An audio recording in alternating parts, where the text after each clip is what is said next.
गली के आवारा लौंडों की तरह बयान देना, ऐसे छोटे जहन के और अजय सड़क छाप नेता को जवाब देना। सर, बसो कल्याण के एमएलए शरणु सलगर ने कहा है कि मरते दम तक टीपू सुल्तान जयंती होने नहीं दूंगा। इसके बारे में आपका क्या कहना है? देखिए, बसवेश्वर महाराज की कर्मभूमि और जन्मभूमि बसवा कल्याण है। बसवेश्वर महाराज शांति का संदेश देते थे। उस सरजमीन पर ठहरकर ये गली के आवारा लौंडों की तरह बयान देना, और आप अक्सर मीडिया में देखेंगे शरणु सलगर को एमएलए जैसा तो नजर नहीं आता है। एमएलए एक जनप्रतिनिधि है, पूरी आवाम को लेकर चलना है।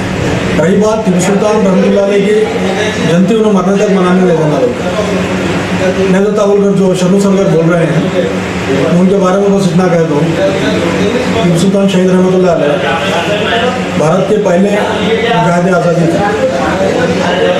अंग्रेजों की गुलामी शरणु सलगर की आवाज़ किए हैं, टीपू सुल्तान नहीं किए हैं।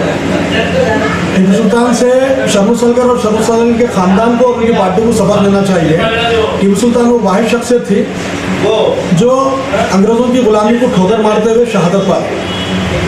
चाहते तो रजवाड़े दूसरे बादशाह लोगों की तरह अपने आप को गुलामी की ज़िंदगी दे सकते थे, लेकिन टीपू सुल्तान शहीद रहमतुल्लाह अलैह ने कहा गिदड़ की 100 साल ज़िंदगी से बेहतर है शेर की एक दिन की ज़िंदगी जी जाए।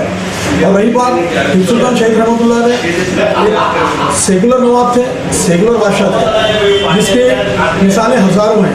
श्रीरंगपट्टनम हो या कर्नाटक और मैसूर के कई जगह पे जहाँ पर मंदिरों को ज़मीनें दी गई, मंदिर तामीर किए गए।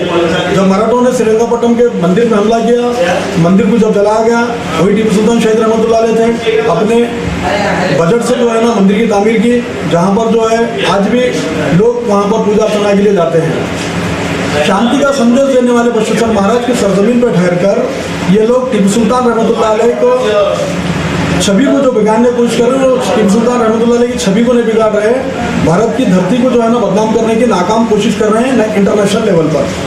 तो मैं नहीं चाहता था ऐसे छोटे जहन के और अजय सड़क छाप नेता को जवाब देना, लेकिन बात शहीद रहमतुल्लाह अलैह की आ गई तो मैंने जवाब देना बहुत ज़रूरी था। ये बीजेपी जब से इक़्तिदार में आई है तब से लेकर अवामी मसाइल पर बात नहीं करते, रोजगार पर बात नहीं करते, एजुकेशन पर बात नहीं करते, हेल्थ सेक्टर पर बात नहीं करते। जो भी इलेक्शन करीब होता है या इलेक्शन आता है, हिंदू मुस्लिम को बांट कर अपनी जीत की राह हमवार करने की कोशिश करते हैं। लेकिन बसवेश्वर महाराज की जो कर्मभूमि और जन्मभूमि है, वहाँ की अवाम जानती है कि इस सरजमीन पर हमेशा भाईचारगी रही है, इस सरजमीन पर हमेशा एकता रही है। मैं बारहा जो है ना हमारे सिलेबस में प्राइमरी स्कूल में पढ़ने में आता था, जो सिलेबस मुझे भी थे उर्दू में, वहाँ पे जो धरती पर बसवेश्वर महाराज पैदा हुए थे, जब वो अपनी खेती करते थे तो जब अनाज उग जाता था, चिड़िया जब खाने आते तो उनको पीने के लिए पानी भी रखते थे। तो वैसे अजीम शख्सियत की धरती पर ठहरकर हिंदू मुस्लिम के आपस में बांटना, इलेक्शन के अपने जो है ना ओझी सियासत करने करना, ये बीजेपी वालों को शोभा दे सकता है, दूसरों को शोभा नहीं दे सकता। तो मैं कर्नाटक में इलेक्शन हार रहे हैं, भोगलाट का शिकार है, इसलिए जो है ना शहीद का सहारा ले रहे हैं। शहीद का जन्मदिन मनाने से या नहीं मनाने से उनकी शान में कम या ज़्यादती नहीं हो सकती, क्योंकि अल्लाह ताला शहीदों को जिंदा बताया है। टीपू सुल्तान शहीद रहमतुल्लाह अलैह आज खबर में भी शेर की तरह लेटे हुए हैं और जिंदा हैं। तो हमारा ये फेथ है, शहीद कभी मुर्दा नहीं होते।